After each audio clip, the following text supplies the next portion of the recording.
NASA saves camera 370 million miles away near Jupiter. Imagine trying to fix a camera that's not just across the room, or even on another continent, but nearly 400 million miles away, orbiting the giant planet Jupiter.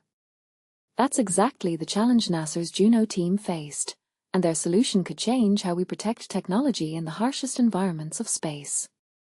But here's where it gets controversial.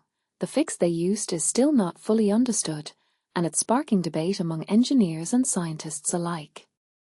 In December 2023, the Juno spacecraft's mission team pulled off a daring remote repair to save its JunoCam imager, just in time to capture rare photos of Jupiter's volcanic moon, Io.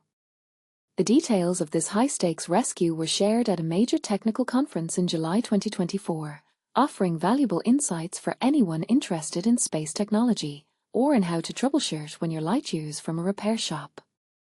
JunoCam is a color camera that takes visible light images, and it's mounted outside the spacecraft's titanium radiation vault. This vault shields Juno's most sensitive electronics from Jupiter's intense radiation, but JunoCam itself is left exposed to some of the most punishing radiation fields in our solar system. When the mission was first designed, engineers were confident JunoCam would survive at least 8 orbits around Jupiter. But after that, no one really knew how long it would last. For the first 34 orbits, Juno's primary mission, JunoCam performed flawlessly, sending back stunning images that contributed to groundbreaking science.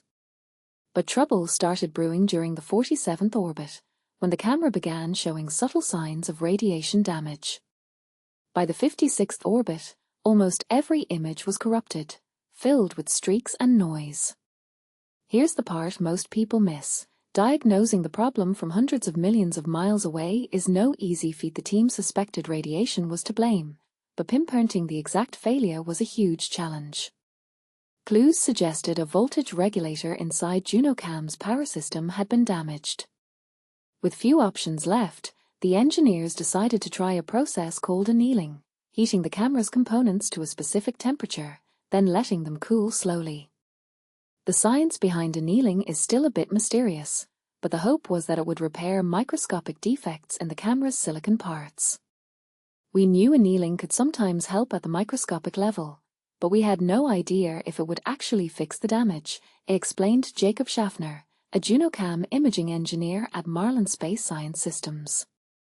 The team instructed JunoCam's heater to raise the camera's temperature to 77 degrees Fahrenheit, much warmer than usual, and then waited anxiously for the results. Amazingly, after the annealing process, JunoCam started producing clear, sharp images again for several orbits. But as Juno continued to plunge deeper into Jupiter's radiation belts, the problems returned. By the 55th orbit, the images were once again riddled with noise and streaks. At that point, we'd tried everything we could think of to clean up the images, but nothing worked, as said Michael Ravine, JunoCam's instrument lead. With a close flyby of Io coming up, we were out of options. It was a Hail Mary. We decided to push the heater to its maximum and see if a more extreme annealing would do the trick. For a week, the test images showed little improvement. But just days before Juno's closest approach to Io, the images suddenly became dramatically clearer. When Juno swooped within 930 miles of Io's surface on December 30, 2023, JunoCam captured breathtaking views of the moon's north pole, revealing towering mountains coated in sulfur dioxide frost and previously unseen volcanoes with sprawling lava flows. To date, Juno has completed 74 orbits around Jupiter, powered only by solar energy. However, during the 74th orbit, the image noise returned, reminding everyone that the battle against radiation is ongoing. Since their first success with JunoCam, the team has adapted the annealing technique for use on other instruments and subsystems aboard Juno. Juno is teaching us how to build and maintain spacecraft that can survive in extreme radiation, as said Scott Bolton, Juno's principal investigator. These lessons will help us design better satellites for Earth orbit, and could benefit both commercial and defense applications, as well as future NASA missions. But here's a question for you. Should we rely on a technique that even experts admit isn't fully understood? Or is it enough that it works, even if we don't know exactly why? Some might argue that space missions are too important to leave to trial and error, while others see this as the very spirit of exploration. What do you think? Should NASA keep using annealing, or should we demand more predictable solutions? Share your thoughts in the comments. Let's get the debate started. For more information about the Juno mission, visit NASA's official Juno page at https://www.nasa.gov/Juno.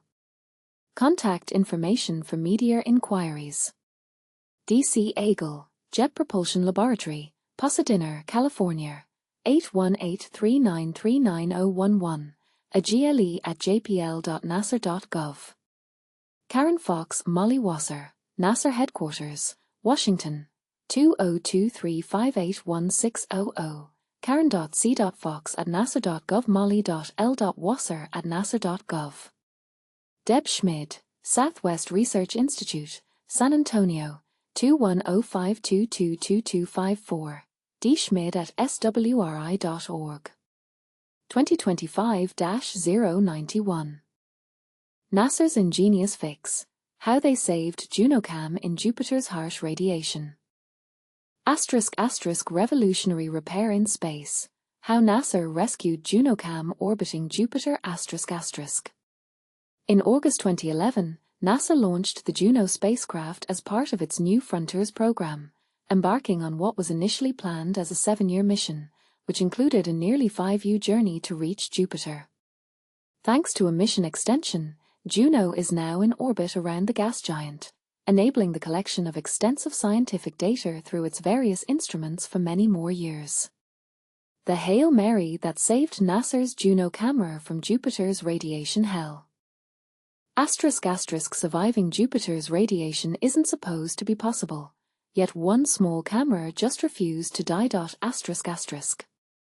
NASA's Juno probe, launched back in 2011 to peel away the mysteries of Jupiter's birth and growth, routinely plunges through the harshest radiation belts known around any planet. Most instruments hide inside a titanium-walled vault.